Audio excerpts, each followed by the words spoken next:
Bom dia! Está no ar o Central de Notícias desta sexta-feira, 15 de março de 2013. Bom dia! Você vai ver nesta edição a situação das creches inacabadas em São Paulo. As enchentes em São Paulo e as medidas da Defesa Civil. A criação de ciclovias na cidade para preservar os ciclistas. E vai conhecer as políticas públicas para moradores de rua e mulheres que estão sendo implementadas na cidade. Confira também o que a sociedade pensa na sessão Fala Povo.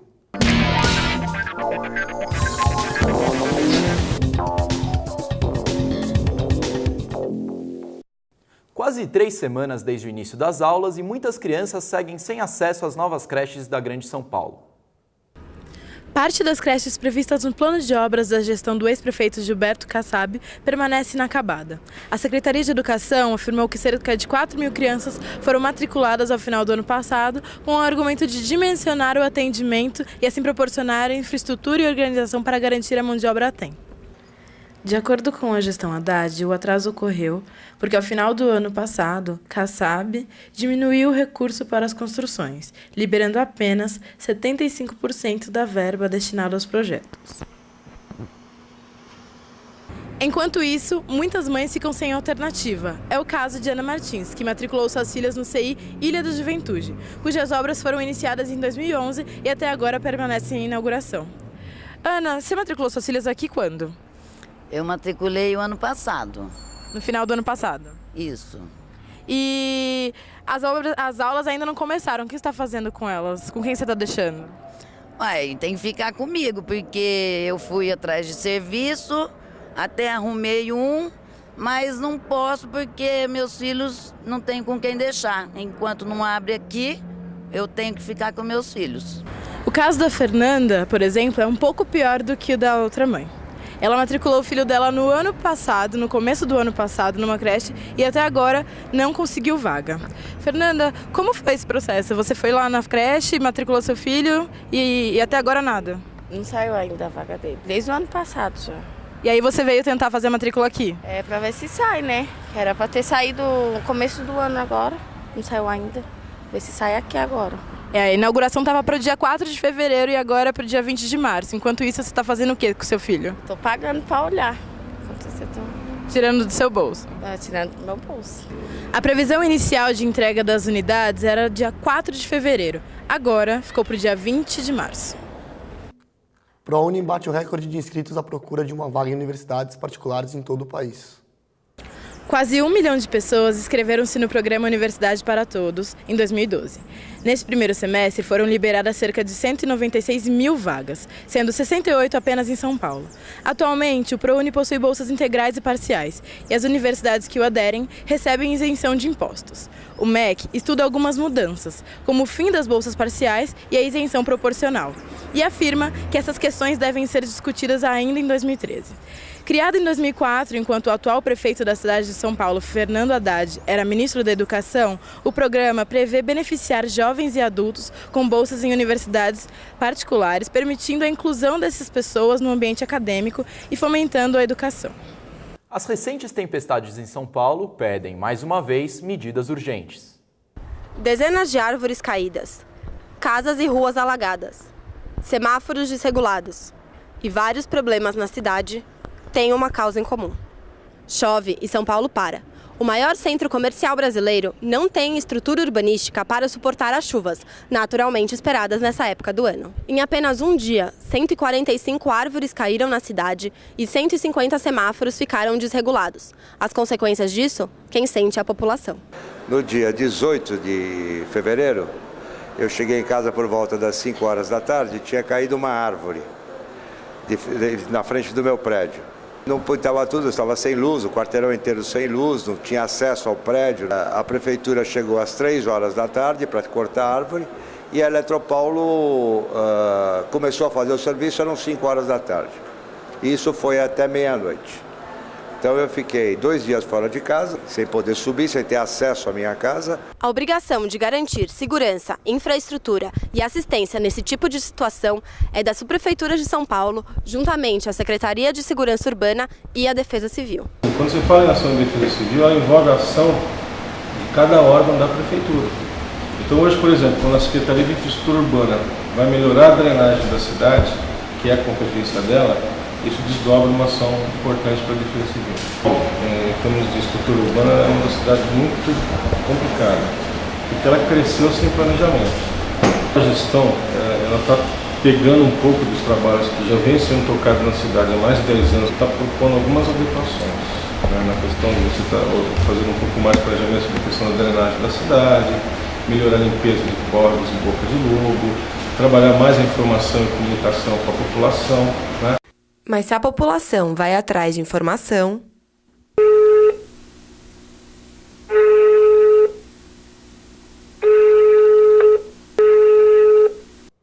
Nos últimos meses, o horário de funcionamento do metrô tem sido alvo de intenso debate, principalmente na internet. O repórter João Previatelli tem mais informações.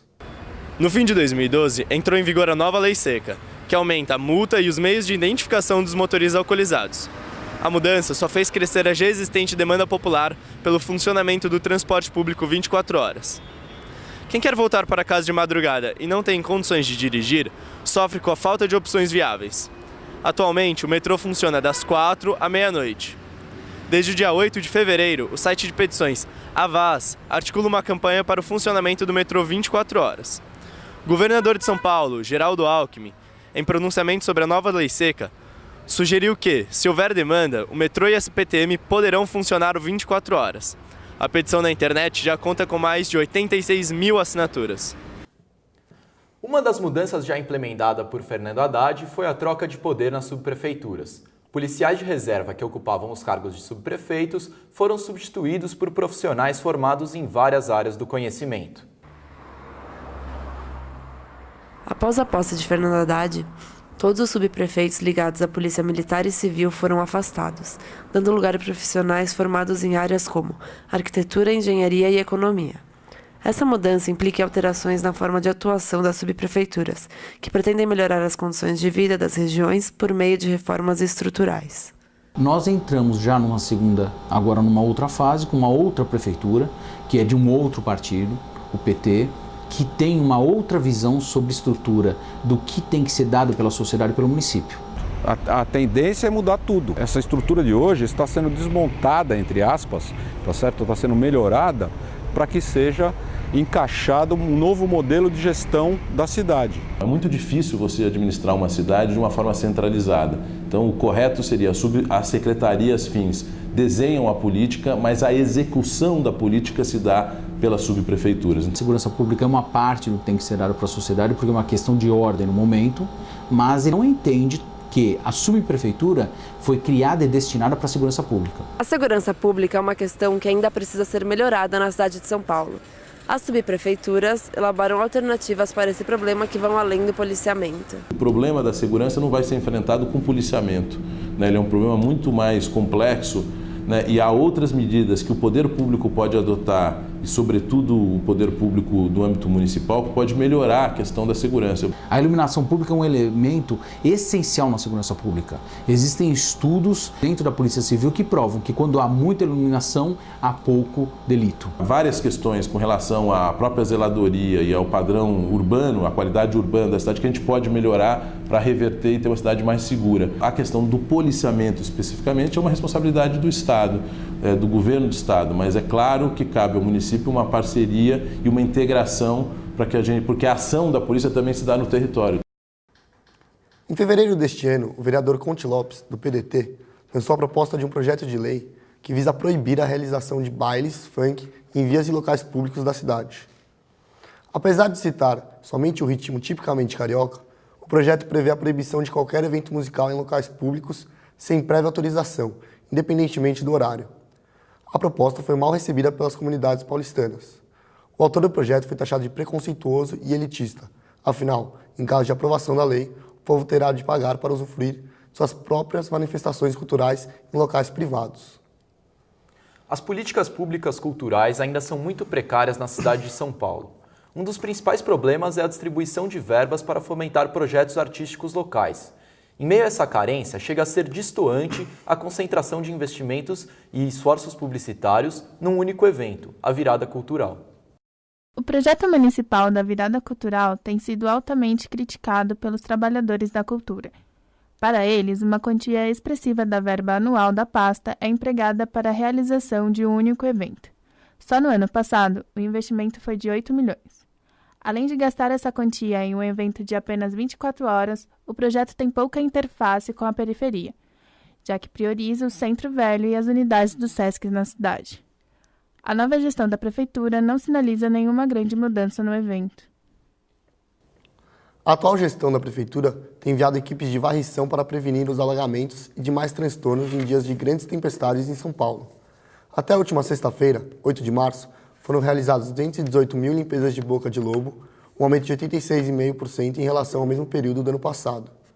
O Serviço Municipal retomará obras de microdrenagem, que visam evitar alagamentos no próximo verão.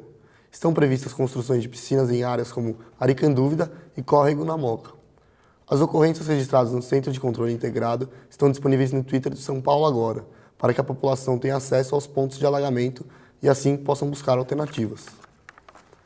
Após a Semana do Dia Internacional da Mulher, chamamos a estudante Luciene Sodré, da Frente Feminista da PUC-SP, para falar sobre políticas públicas direcionadas para a mulher na cidade de São Paulo. A Frente Feminista é um coletivo... Estamos aqui com a Luciene Sodré, ela vai falar em nome da Frente Feminista da PUC de São Paulo. Luciene, de que maneira a Prefeitura pode intervir em políticas públicas para melhorar a condição de vida da mulher em São Paulo? Bom, de diversas formas. A gente tem uma escassez de políticas públicas para a mulher, especialmente na área de saúde e de educação, de segurança.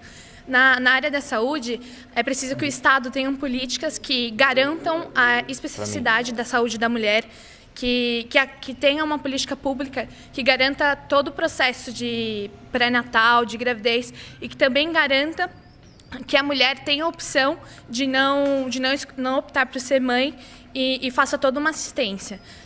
Na questão de segurança, a gente tem uma defasagem na Lei Maria da Penha, precisa de uma aprimoração dessa lei.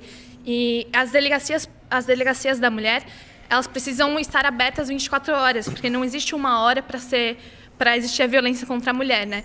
Então, e é preciso que aprimorem toda a questão da segurança e que tenham delegacias nas áreas periféricas, que é onde existe o maior grau de violência contra a mulher. E dentro dessa problemática que você colocou, vocês, da Frente Feminista da PUC de São Paulo, consideram que São Paulo é uma cidade que abriga essas demandas da mulher? Não. A gente sempre fala que no Brasil, a cidade de São Paulo é uma das cidades que tem o maior grau de violência contra a mulher e que não existem políticas públicas realmente que tentem combater essa violência. Agora, nessa nova gestão, o Haddad criou a Secretaria de Políticas Públicas Especiais para a Mulher e a gente espera que isso mude agora. E falando agora de exemplos de como melhorar essa situação, de que cidades do Brasil e do mundo São Paulo pode pegar exemplos para melhorar a condição de vida da mulher? Então, no Brasil, assim como no mundo, realmente a questão da mulher ela não é priorizada. Então, não existe um exemplo de políticas de algum estado, algum país que realmente dê conta desse problema. Mas, por exemplo, em Cuba, a gente tem na área da saúde uma grande especificidade da mulher na questão da assistência mesmo. Então, Cuba seria um exemplo disso, mas ainda existe uma grande defasagem em todos os países. Muito obrigado, Luciene. De volta com vocês no estúdio. Obrigado, Guilherme. E agora vamos à primeira parte do quadro Fala Povo, onde a sociedade opina sobre as mudanças realizadas até agora. A saúde é péssimo, né?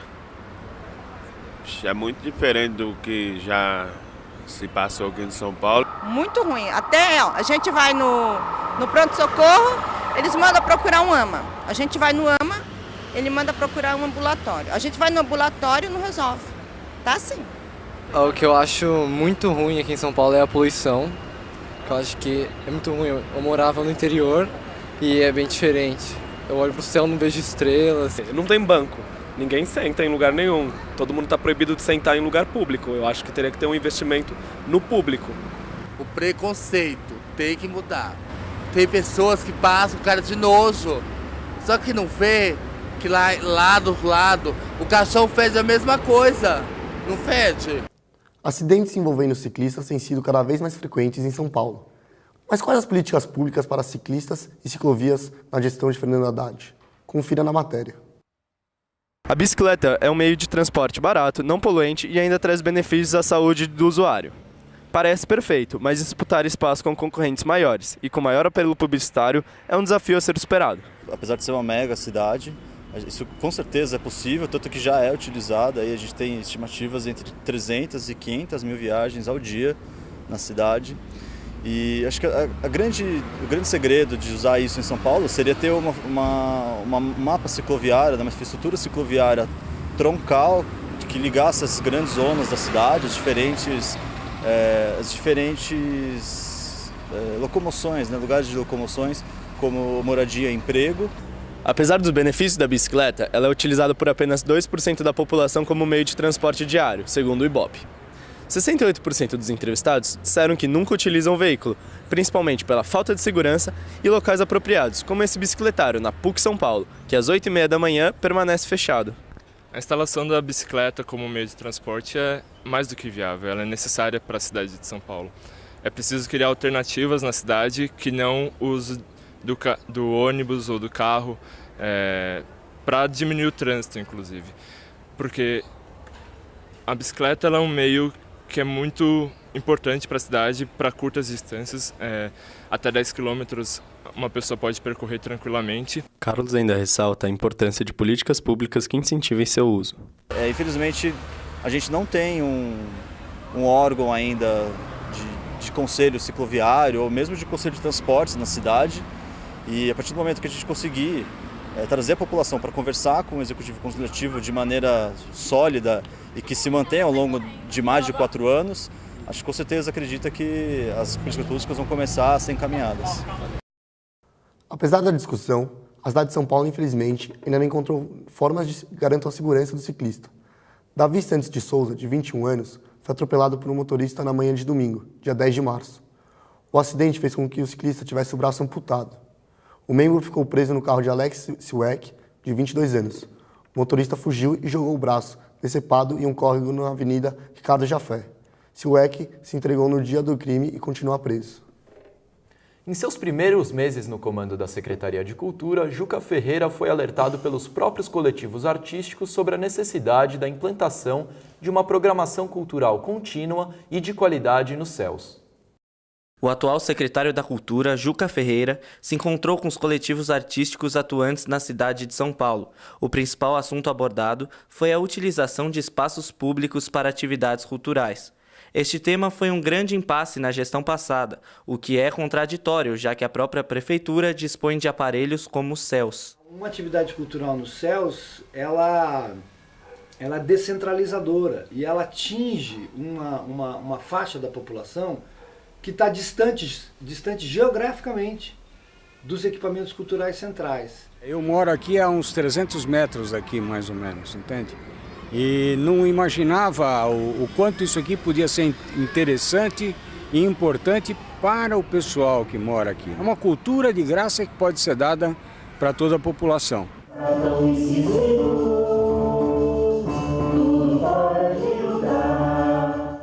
O nosso objetivo é fazer com que o Espaço Céu amplie o enriquecimento cultural na região.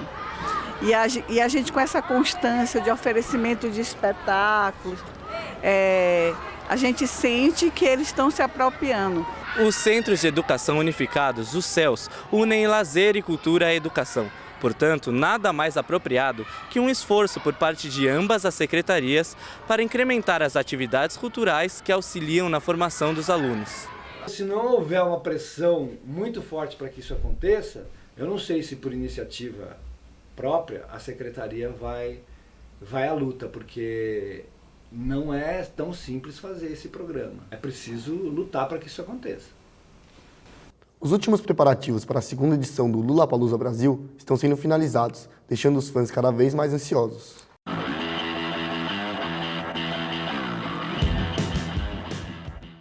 Um dos maiores e mais esperados festivais da música está finalmente chegando. A segunda edição do Lollapalooza Brasil será realizada nos dias 29, 30 e 31 de março. Conta com a participação de mais de 50 bandas, entre elas bandas nacionais e internacionais. The Black Keys, The Killers, Queen of Stone Age, Planet Hemp e Pearl Jam são algumas das apresentações mais esperadas pelo público. A primeira edição do festival juntou mais de 135 mil fãs no Jockey Club e, com certeza, este ano o festival terá o mesmo sucesso.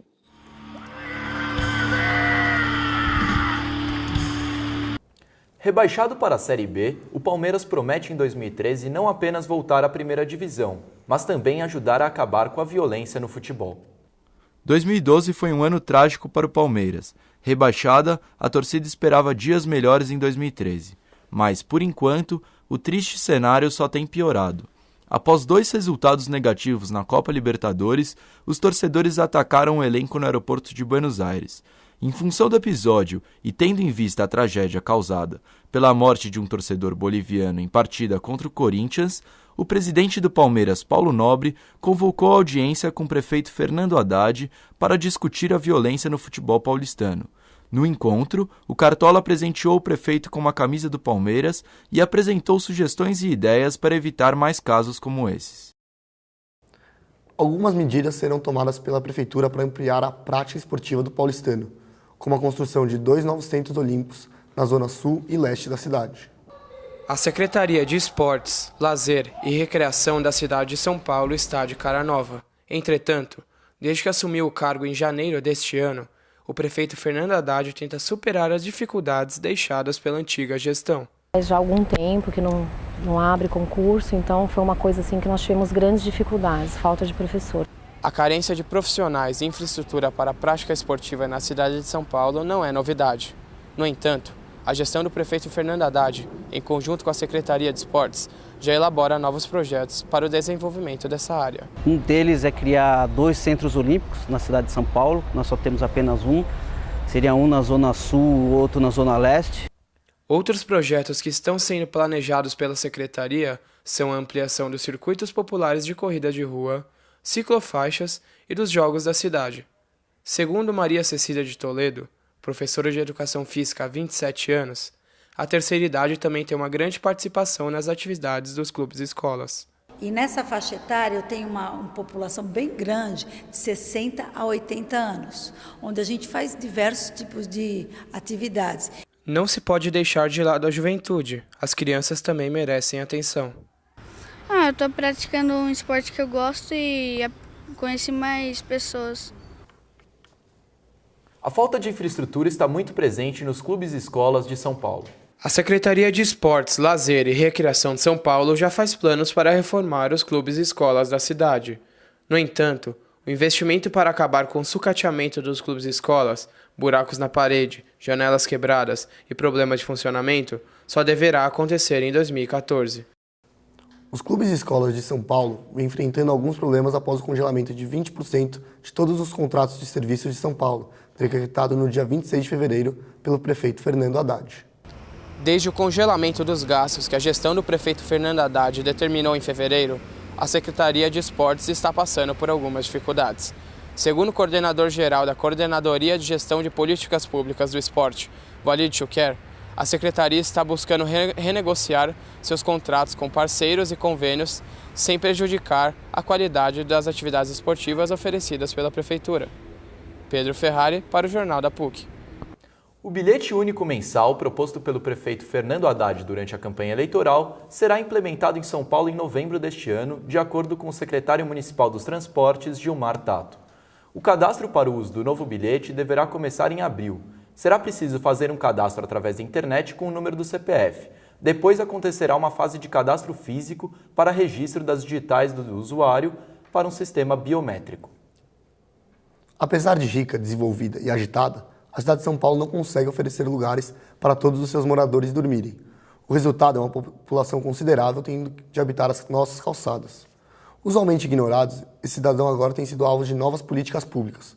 Conheça as medidas na reportagem a seguir. Invisibilidade, preconceito e violência. Como se não bastasse terem de habitar as calçadas paulistanas, as pessoas em situação de rua na cidade de São Paulo sofrem com diversos obstáculos em busca de uma vida minimamente digna.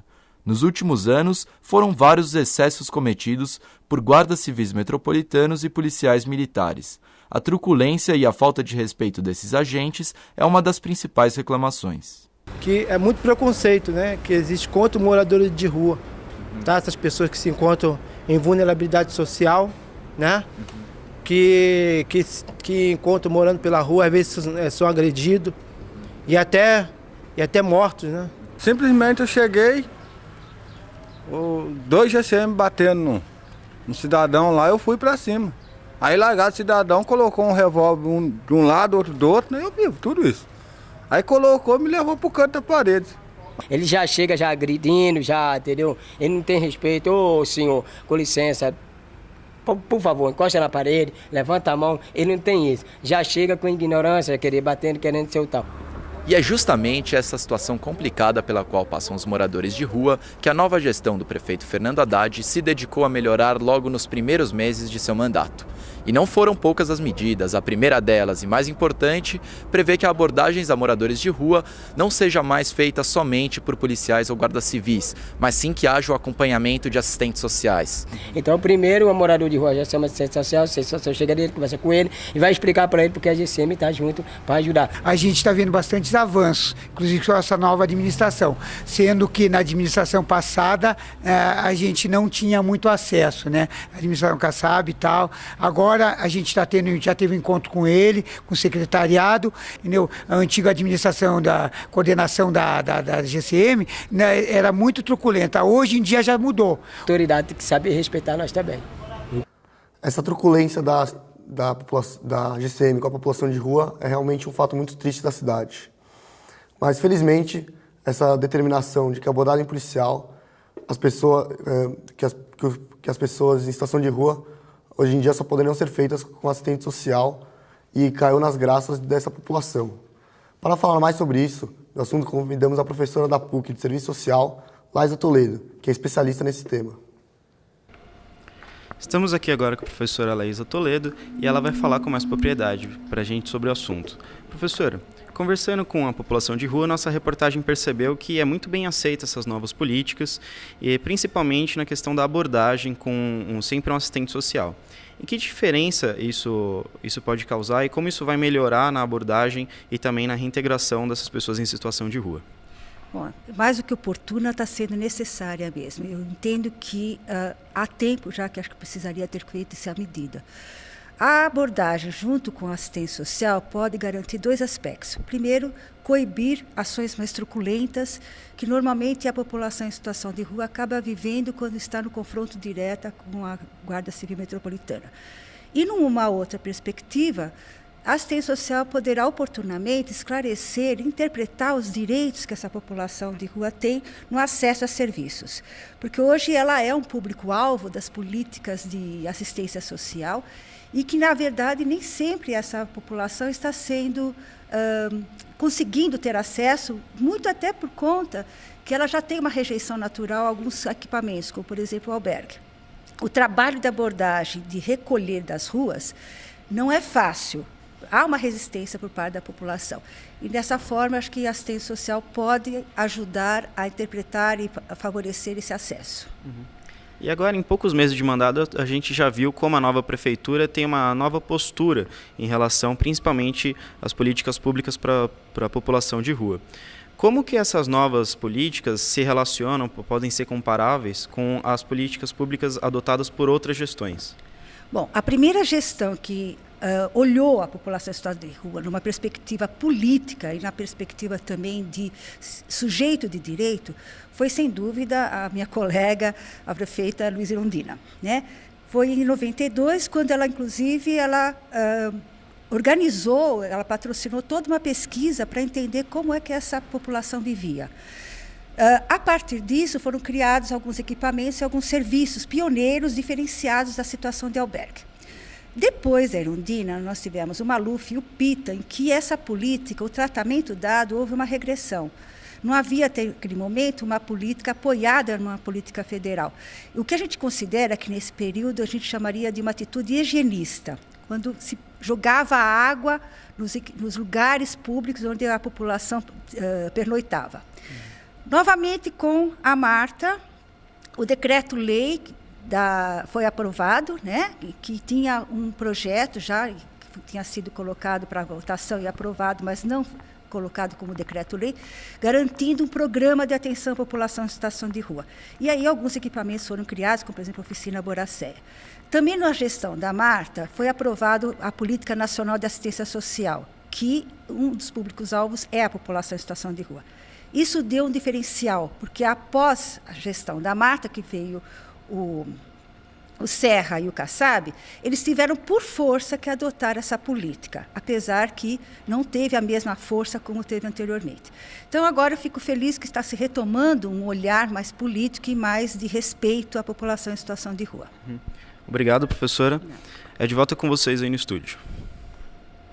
Obrigado, Guilherme. Muito obrigado, Laísa. A gente agradece o panorama que a senhora deu das políticas públicas em relação aos moradores de rua da cidade de São Paulo, e a gente percebe realmente uma evolução muito grande, porque de fato na última gestão essas pessoas em situação de rua sofriam muito com a truculência da Guarda Civil Militar. E agora seguimos com a última parte do nosso Fala Povo, para saber a opinião pública em relação aos temas tratados no nosso telejornal. O transporte é péssimo. Por exemplo, eu trabalho à noite e na madrugada falta ônibus. Eu acho que isso é péssimo para São Paulo. É terrível. É muito cheio o metrô, ônibus, não tem horário de pico para você achar um lugar nem para você ir em pé desses metrô. É horrível. Se eles realmente usassem o dinheiro na educação, no transporte, aonde tem que ser usado, eu acho que resolvia. O problema é que eles não querem gastar. Né? E do pobre que se aperte, né? O pobre que vai apertado, ele lá está preocupado com o pobre. Mas aí, se eles quisessem fazer, eles poderiam fazer. Não muda nada não, a política não muda não. Tem que mudar o sistema de governo. São Paulo é rico em termos, viu? Nós vamos continuar sendo um país subdesenvolvido enquanto existir pessoas dormindo na rua. É isso que eu posso te dizer. Termina aqui o Central de Notícias dessa sexta-feira. Tenha um bom dia e até a próxima. Bom dia, obrigado e tenha um ótimo fim de semana.